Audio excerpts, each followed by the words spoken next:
Hello and नमस्ते। Welcome to ADC online. आज के वीडियो में हम लोग पढ़ने वाले हैं क्लास 10th की बुक फर्स्ट फ्लाइट का chapter number 10th the sermon at Benares. सबसे पहले तो हम लोग जान लेते हैं सरमन का मतलब क्या होता है। सरमन का मतलब होता है उपदेश, मतलब होली प्रीचिंग, यानी किसी भी बारे में कोई भी उपदेश देना उसे हम लोग सरमन बोलते हैं। ये जो चैप्टर है ये गौतम बुद्धा के ऊपर बेस्ड है। सो चलिए बिना देरी के हम लोग करते हैं चैप्टर का line by line explanation start.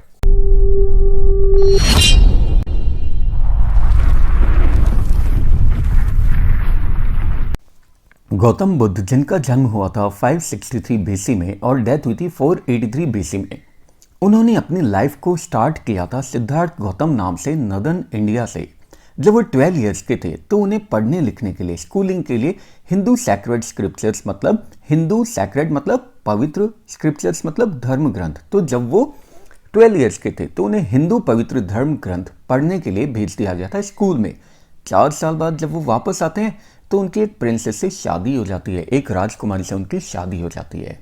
फिर उनको एक बेटा भी होता है और 10 साल तक वो इसी बी फिटेड रॉयल्टी के साथ अपनी लाइफ को स्पेंड करते हैं। बी फिटेड मतलब होता है जिसके लिए फिट होते हैं। 25 इयर्स की एज में ये जो राजकुमार थे, जिन्हें अभी तक हेटुफोर मतलब होता है अभी तक, शील्डेड मतलब प्रोटेक्टेड, बचाए रखना। सो 25 इयर्स की एज में जो राजकुमार अभी तक बचे हुए थे इस वर्ल्ड की सफरिंग से, सफरिंग मतलब पीड़ा से, दुख से, एक बार जब ये हंटिंग के लिए जाते हैं तो इनका सामना होता है चैंस्ड अपॉन मतलब अचानक मिलना। तो इनको एक अचानक बीमार आदमी मिलता है, फिर एक एजेड मैन मिलता है, फिर एक फ्यूनरल प्रोसेशन मिलता है। प्रोसेशन मतलब होता है जुलूस और फ्यूनरल मतलब होता है अंतिम क्रियाकर्म। तो इन्हें अंतिम क्रियाकर्म का एक जुलूस दिखाई देता है। लास्ट में इन्हें एक संत दिखाई देते हैं जो कि भिक्षा मांग रहे थे। आर्म्स मतलब होता है भिक्षा, जो कि भिक्षा मांग रहे थे। ये नज़ारे देखकर ये इतना ज़्यादा टच्ड हो जाते हैं, मूड मतलब प्रभावित हो जाते हैं कि ये इस पूरे वर्ल्ड में निकल पड़ते हैं एनलाइटनमेंट के लिए। एनलाइटनमेंट मतलब होता है सच्चाई की तलाश के लिए, स्पिरिचुअल नॉलेज के लिए इस पूरे वर्ल्ड में निकल पड़ते हैं, उन सारे दुखों के बारे में तलाश करने के लिए जिनको इन्होंने विटनेस किया था, जिनका इनसे सामना हुआ था। विटनेस मतलब होता है गवाह बनना। तो जितने दुखों का अभी ये गवाह बने थे उनके बारे में कंसर्न करते हुए ये एनलाइटनमेंट के लिए, यानी सच्चाई की तलाश के लिए दुनिया में निकल पड़ते हैं। वॉन्डर मतलब होता है घूमना। ये 7 साल तक घूमते रहते हैं और फाइनली एक पीपल के ट्री के नीचे बैठ जाते हैं, यानी पीपल के पेड़ के नीचे बैठ जाते हैं, जहाँ पे वो शपथ लेते हैं। वोड मतलब होता है शपथ लेना। जहाँ पे पीपल के पेड़ के नीचे बैठ के ये शपथ लेते हैं कि वहाँ से वो नहीं उठेंगे जब तक उन्हें एनलाइटनमेंट नहीं आ जाएगा, यानी जब तक उन्हें सच्चाई की तलाश नहीं हो जाएगी। एनलाइटन होता है इन्हें 7 दिन बाद में, मतलब 7 दिन बाद में इन्हें सच्चाई का ज्ञान होता है। और क्योंकि उस पीपल के पेड़ के नीचे बैठकर इनमें बुद्धि आई थी, इसलिए उस ट्री का नाम इन्होंने रख दिया बोधि ट्री। बोधि ट्री मतलब ट्री ऑफ विजडम, यानी विजडम यानी बुद्धि, बुद्धि का पेड़। और वहीं से ये अपनी टीचिंग को शेयर करने लगे थे, यानी जो कुछ इन्हें सच्चाई की तलाश हुई थी उसी को वहीं से ये शेयर करने लगे थे। अपनी नई अंडरस्टैंडिंग को वहाँ से ये टीच करने लगे थे, पढ़ाने लगे थे।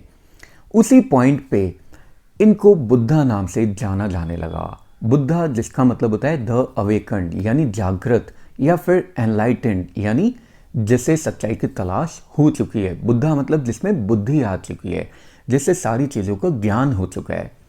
बुद्धा ने अपना पहला सरमन, सरमन मतलब उपदेश, बुद्धा ने अपना पहला उपदेश बनारस के शहर में दिया था। बनारस का वो शहर जो कि रिवर गंगा में डुबकी लेने वाली प्लेसेस में सबसे ज़्यादा पवित्र माना जाता है। डिपिंग मतलब होता है डुबकी लगाना, मतलब जहाँ पे गंगा में लोग जाके डुबकी लगाते हैं उसमें सबसे ज़्यादा पवित्र जगह बनारस मानी जाती है। ये जो इनका सरमन था, ये जो इनका उपदेश था, इसको प्रिजर्व करके रखा हुआ है आज भी, और यहाँ पे उसका कुछ अंश दिया हुआ है। ये बुद्धा की विजडम को बताता है, बुद्धा की बुद्धि को बताता है, एक रहस्यमयी पीड़ाओं के बारे में। इनस्क्रूटेबल मतलब होता है मिस्टीरियस, रहस्यमयी। सो हमें ये जो लेसन दिया हुआ है ये बुद्धा की विजडम के बारे में बताता है, हमारी पीड़ाओं, हमारी सफरिंग के रहस्य के बारे में। सो चलिए हम लोग एक बहुत ही शानदार स्टोरी पढ़ने वाले हैं, उससे भी स्टार्ट करते हैं। किसा गोतामी जिसका एकमात्र बेटा था, मतलब इकलौता बेटा था, वो मर गया और अपने दुख में, ग्रीफ मतलब होता है दुख, और अपने दुख में वो उस डेड चाइल्ड को, उस मरे हुए बच्चे को अपने सारे पड़ोसियों के पास लेकर जाती है और उनसे मेडिसिन की डिमांड करती है। और लोग बोलते हैं कि ये अपने सेंसेस लूज कर चुकी है, यानी ये औरत पागल हो चुकी है, बॉय तो मर चुका है। लास्ट में किस्सा गोतामी एक आदमी से मिलती है जो उसे रिप्लाई करता है, उसके रिक्वेस्ट का रिप्लाई करता है कि देखो, मैं तुम्हें मेडिसिन तो नहीं दे सकता तुम्हारे बच्चे के लिए, दी मतलब होता है तुम्हें, दाई मतलब तुम्हारा, मैं तुम्हें तुम्हारे बच्चे के लिए मेडिसिन तो नहीं दे सकता, लेकिन मैं एक फिजिशियन को जानता हूँ जो तुम्हें शायद मेडिसिन दे सकता है। और ये गर्ल बोलती है, प्लीज़ मुझे बताओ सर वो कौन है। और मैन रिप्लाई करता है, एक काम करो, शाक्य मुनि के पास जाओ, बुद्धा के पास जाओ। किस्सा गोतामी सीधा बुद्धा के पास जाती है और वहाँ जाके रोने लग जाती है, हे भगवान, हे मालिक, मुझे मेडिसिन दो जिससे मैं अपने बच्चे को ठीक कर सकूं। बुद्धा आंसर करते हैं, ठीक है, मैं तुम्हें मेडिसिन दे दूंगा, लेकिन उसके लिए मुझे एक मुट्ठी भर, हैंडफुल मतलब होता है मुट्ठी भर, लेकिन उसके लिए मुझे एक मुट्ठी भर मस्टर्ड सीड चाहिए। मस्टर्ड मतलब होता है सरसों, सरसों के बीज चाहिए। और जब ये लड़की बहुत ज़्यादा खुश हो जाती है और प्रॉमिस करती है मस्टर्ड सीड को लाने के लिए, प्रोक्योर मतलब होता है लाना, उसे लाने के लिए प्रॉमिस करती है, तो बुद्धा उस पर ऐड करते हुए बोलते हैं, लेकिन ये मस्टर्ड सीड एक ऐसे घर से तुम्हें लाने हैं जहाँ पे आज तक किसी ने अपना कोई बच्चा, कोई हस्बैंड, कोई पेरेंट या फिर कोई फ्रेंड कभी नहीं खोया हो। यानी कुल मिला के बात यह है कि तुम्हें ये सरसों के बीज वहाँ से लाने हैं जहाँ पे आज तक कभी किसी की डेथ नहीं हुई हो। बेचारी किस्सा गोतामी घर घर जाती है और लोग उस पर दया भी दिखाते हैं, पिटी मतलब होता है दया दिखाना, लोग उस पर दया भी दिखाते हैं और बोलते हैं, ये लो मस्टर्ड सीड, इसे ले जाओ। लेकिन लास्ट में जब किस्सा गोतामी पूछती है कि क्या आपके परिवार में किसी बेटी की, फादर की या मदर की डेथ हुई है आपकी किसी फैमिली में, तो लोग आंसर करते हैं, अलास मतलब दुख की बात है, कि कितने दुख की बात है, हमारी फैमिली में जिंदा लोग कम है लेकिन मरे हुए लोग बहुत ज़्यादा है, प्लीज़ हमें हमारे सबसे गहरे दुख के बारे में याद मत दिलाओ। और ऐसा एक भी घर दिखाई नहीं देता जहाँ पे किसी बिलव्ड यानी किसी प्यारे इंसान की डेथ नहीं हुई। किस्सा गोतामी बहुत ही ज़्यादा थक जाती है, वेरी मतलब होता है थकना, और होपलेस हो जाती है, यानी आशाहीन हो जाती है, और रास्ते के साइड में बैठ जाती है सिटी की लाइट्स को देखते हुए। सिटी की लाइट्स जब वो फ्लिकर अप कर रही थी यानी टिमटिमा रही थी और लास्ट में बुझ जाती है, एक्सटिंग्विश मतलब होता है बुझ जाना। सो किस्सा गोतामी थक हार कर शहर के रोड के साइड में बैठ जाती है और सिटी की लाइट को देखती है जो कि टिमटिमा रही थी, लास्ट में बुझ जाती है। लास्ट में चारों तरफ रात का अंधेरा पसर जाता है, रेन मतलब होता है रूल करना, अंधेरा शासन करने लगता है। और तब इसको वो इंसान की किस्मत से जोड़ के देखती है कि इंसान की लाइफ भी तो इसी तरीके से फ्लिकर अप करती रहती है, यानी टिमटिमाती रहती है। यानी हमारी लाइफ में भी तो दुख आते रहते हैं, ऊंच नीच आते रहते हैं, उतार चढ़ाव आते रहते हैं, कभी हम लोग बीमार होते हैं, कभी सही हो जाते हैं, कभी दुख आते हैं, कभी खुश आते हैं, और फिर एक दिन आता है जब लाइफ पूरी तरह से एक्सटिंग्विश हो जाती है, जब लाइफ पूरी तरह से ख़त्म हो जाती है। और फिर वो मन ही मन सोचती है, थॉट टू हरसेल्फ मतलब मन ही मन सोचना, वो मन ही मन सोचती है कि मैं भी अपने दुख में कितनी ज़्यादा सेल्फिश हो गई थी। डेथ तो कॉमन है, मौत तो सब लोगों के लिए कॉमन है, सब लोगों को आनी ही आनी है।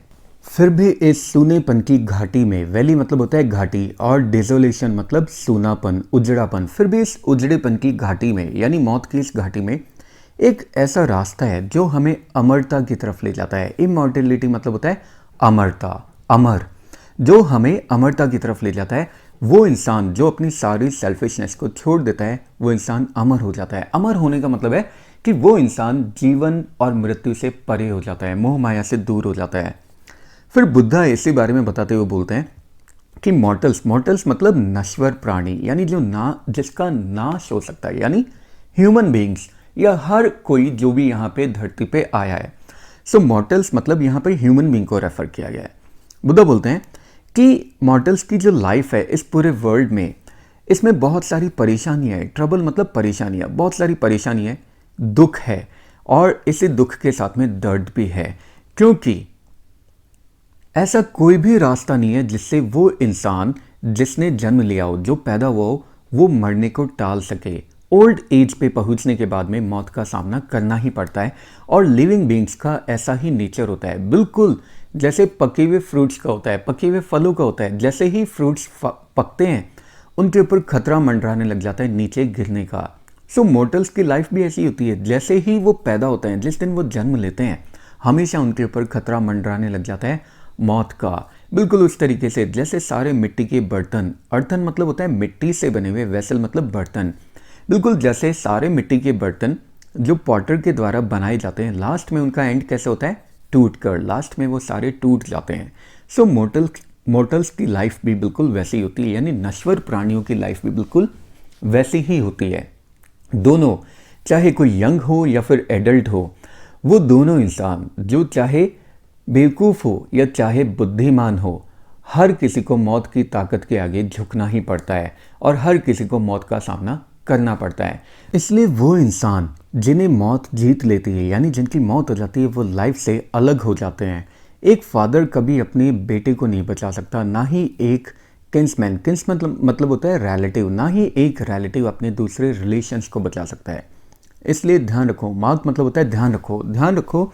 जब रिलेटिव्स देख रहे हैं, एक दूसरे की मौत को देख रहे हैं और रो रहे हैं, लैमेंटिंग मतलब रोना पीटना, और गहराई से रो रहे हैं, पीट रहे हैं, दुख मना रहे हैं, एक एक करके मॉर्टल्स को ले जाया जा रहा है, बिल्कुल उस ऑक्स की तरह, उस बैल की तरह जिसे स्लॉटर हाउस में ले जाया जाता है। मतलब स्लॉटर मतलब होता है जहाँ पे ले जाकर और जानवर की हत्या की जाती है, बिल्कुल उस बैल की तरह जिन्हें एक एक करके स्लॉटर में ले जाया जा रहा है, मर्डर किया जा रहा है। इसलिए जो पूरा का पूरा वर्ल्ड है ये अफ्लिक्टेड है। अफ्लिक्टेड मतलब होता है अफेक्टेड, ये अफेक्टेड है, ये प्रभावित है मौत और डिके से। डिके मतलब होता है सड़ना, मतलब यहाँ पे आके हर किसी का एंड होना है।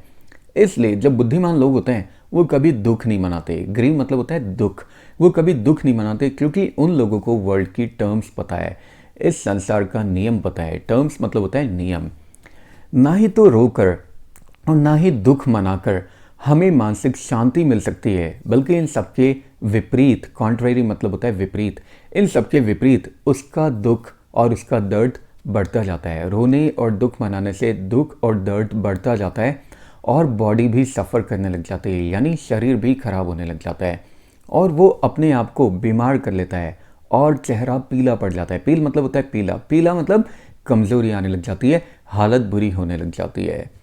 लेकिन फिर भी किसी डेड पर्सन को नहीं बचाया जा सकता सिर्फ रोने से। लैमेंटेशन मतलब रोने से, रोने से किसी मरे हुए इंसान को वापस नहीं लाया जा सकता। वो इंसान जो सच्चाई की तलाश करता है उसे लैमेंटेशन यानी रोना, कंप्लेन और दुख के तीर को अपने जीवन से बाहर निकाल देना चाहिए। वो इंसान जिसने इस तीर को बाहर निकाल दिया है वो पूरी तरह से शांत हो गया है। कंपोज मतलब होता है शांत होना, वो पूरी तरह से शांत हो गया है और उसे मानसिक शांति भी मिल गई है। वो सारे दुखों से बाहर आ गया है। सौरव मतलब होता है दुख, वो सारे दुखों से बाहर आ गया है और आज़ाद हो चुका है इन दुखों से, और भगवान का उसको आशीर्वाद भी मिल चुका है। मतलब अगर हमने इस दुख पे विजय प्राप्त कर ली, अगर हमने सच्चाई की तलाश कर ली कि जीवन और मौत दुनिया का नियम है, जिसने जन्म लिया है उसको मौत की प्राप्ति होनी ही होनी है, तो हम लोग सारे दुखों से बाहर निकल सकते हैं। और यही इस चैप्टर का मेन मोटिव है, चैप्टर का मैसेज है। सो आई होप आप लोगों को चैप्टर का लाइन बाय लाइन एक्सप्लेनेशन समझ में आ गया होगा। फिर भी अगर किसी तरह का कोई डाउट है, कमेंट बॉक्स बना रखा है, वहाँ पे अपने डाउट आप लोग पोस्ट कर सकते हैं। मैं ट्राई करूँगा जल्द से जल्द आंसर करने की। और हाँ, इस चैप्टर की पीडीएफ आपको हमारे टेलीग्राम चैनल से मिल जाएगी, जिसका लिंक डिस्क्रिप्शन बॉक्स में दिया हुआ है। पीडीएफ में चैप्टर की पूरी summary, question and answer, previous year questions और सारे हार्ड वर्ड्स वगैरह भी मिल जाएंगे। इसी तरह के और किसी मज़ेदार वीडियो के लिए बने रहिए इट इज़ ऑनलाइन के साथ। नेक्स्ट वीडियो तक के लिए have a good day, take care, bye bye, जय हिंद, जय भारत, राधे राधे।